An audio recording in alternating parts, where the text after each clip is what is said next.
Hey everyone, this is Lenny here. So we're going to do something special today. This has been a long time since we've done this, but we're going to do a Married to the Movies or ex-married to the Or movies. you're What would still you call married it? to the movies? I But guess I am we still married to the are no movies. longer married. I don't know, but look, in this tumultuous time, we just want to show that people can still um, be friends. Be friends. I guess. That's right. Yeah.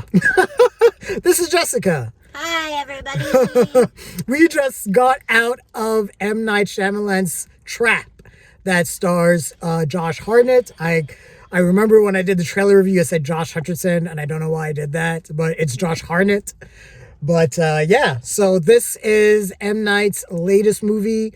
Then this takes place in a concert in Philadelphia. In Philly, yep. And Josh Hartnett is a father. He's taking his daughter. His name is Cooper. I can't remember the daughter's name. Riley. Riley.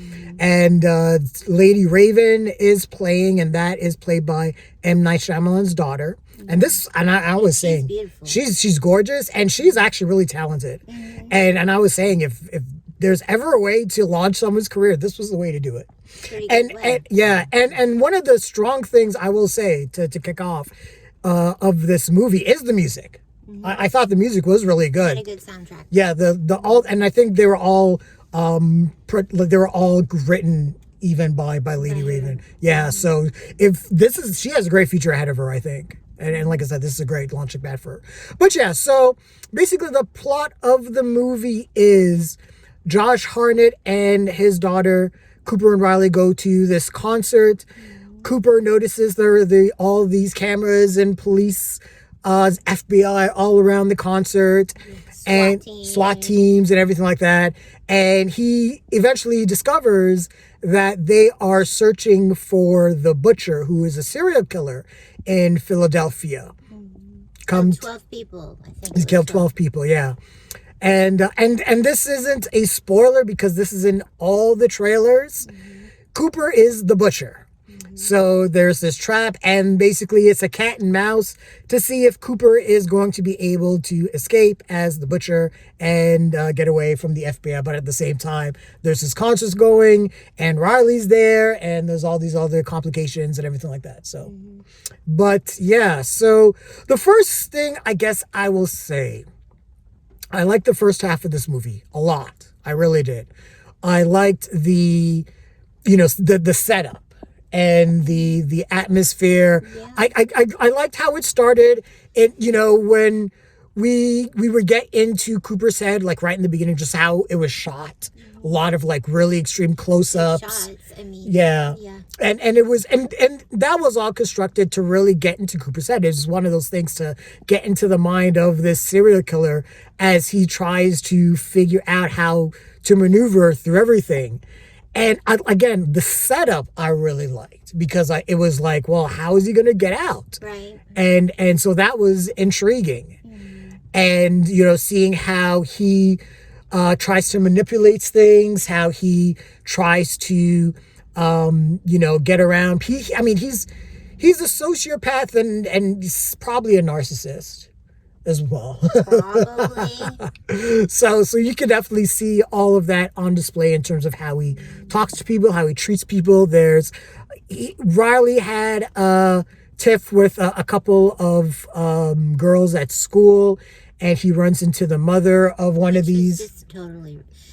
I just have to say, if anybody cares, this movie is realistically and logistically incompetent times 10. Okay, we're gonna get into that. I don't want to get. I don't want to. I'm gonna try my best not to, because it's an M. Night movie. Well, I'm gonna spoil yeah. it, but we are just going to say you have to suspend a lot of disbelief. Belief, and you have to suspend reality. So, like I said, I liked the first half of this movie. I really did. Everything that had to do with the concert and the the environment around there, and the cat and mouse game.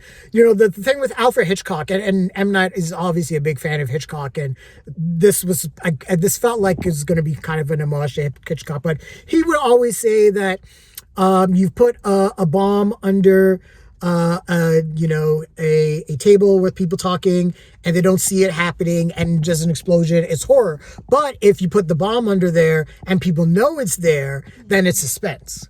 That's kind of Hitchcock's thing. And so there's the whole thing of, we know that Cooper is the butcher. So the construction of the movie is trying to see how he is going to get out. So the construction of the movie is very good in that respect. The second half of the movie, though, goes into some Tyler Perry shit. And basically there's a lot of things logistically and a lot of things in terms of security detail, in terms of how the FBI would act, in terms of how even profilers would act. There are even how freaking security guards at a concert would act. Come on. Yeah, there's a lot of realistic things that M. Night Shyamalan had to remove to make his movie work, because almost everything, because there are things where Cooper gets into certain situations that he just could not get into. Well, no way. They stood in a line to buy a T-shirt. Yeah. And they're not happening in real life. Yeah, it was, and that was just really frustrating, because I liked the first half of this movie, but then when it got to the second half, and the other thing too, I thought this movie, based on how the trailers were shot, I thought, and yeah, this isn't going to be too much of a spoiler, I thought that the whole movie was going to take place at the concert.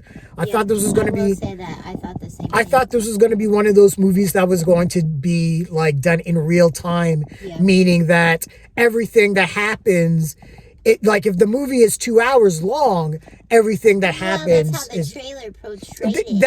That's how the trailer kind of made you think that's how it was going to be. But because once the movie gets away from the concert, that's where things kind of fall apart, because there's a lot of maneuvering and manipulation that Cooper, Josh Hartnett would have to do, that if he did it and people noticed, they would be like, "Oh, you're the butcher." It would be that obvious. I will say the only thing that really surprised me in the movie was the family involvement at the end. And I don't want to say more than that, or we will spoil the things, but that really I was not expecting the movie, it took a hard turn in the third act. A hard turn. That was the only bit of it, actually, that surprised me. Was that I didn't see that. And I didn't see that coming. And kudos, honestly, I guess, to the marketing team for making sure that we didn't see that particular aspect coming. Now to the performances, I liked Josh Hartnett in this. He was good as a sociopath. He was really good. I mean, even down to his little his tics and everything like that. He played he was playing basically a high functioning sociopath. Well, most of them are. Yeah, honestly, that are good at being serial killers. Yeah, but I mean, the relationship that he has with Riley, I like the acting between the two of them. I don't have. She was adorable. Yeah, she was She was really good. I don't have her name, but she was really good. She was cute. She was really good, and I did like the relationship between the two of them. You really did believe that they were father and daughter, despite the fact that this guy is a serial killer as well. But no, Josh Hartnett did play up a lot of the duality. I had no issues of his character, with the acting in the main character roles. Yeah, that was fine. Again, the setup I really liked. Just the probably the first, I would say, 40 minutes of this movie I really liked. And yeah, there were no really bad performances. M. Night has his obligatory cameo that he has in every single one of his movies. This one is actually pretty funny. I'm not going to get into it, but This one fit. It did fit. It fit. But it's also funny because it's based off the relationship that he has with Lady Raven, which is kind of weird because he's her dad in the movie, but he's someone completely different. No, he's his dad in real life. Yeah. Yeah, but he's someone completely different in the movie. So yeah, that was just funny. But yeah, I wanted to I came into this movie, thinking that this was going to be, and I mean, honestly, it was entertaining. It was an entertaining movie. I've seen much worse movies. The only trouble with this movie is it was not at all realistic. Like I said, you just had to go in there believing that this. Like I said, this was some Tyler Perry shit. Mm-hmm. It really was.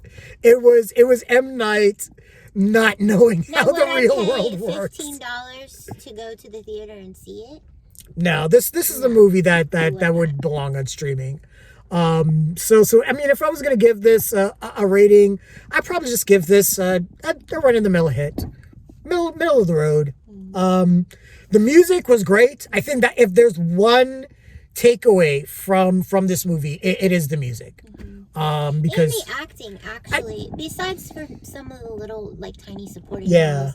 Like the guy that was the t-shirt guy. Yeah. He was not a good And then they actor. played him up as comedy. But otherwise, I mean, honestly, none of them were really bad. No, there wasn't. And M. Night is good with actors, and he's always been. But, this is just another one of those, with an M. Night movie, it's a toss-up. You never know if you're going to get something that's brilliant, or if you're going to get something that's trash, or if you're going to get something, but it's mid.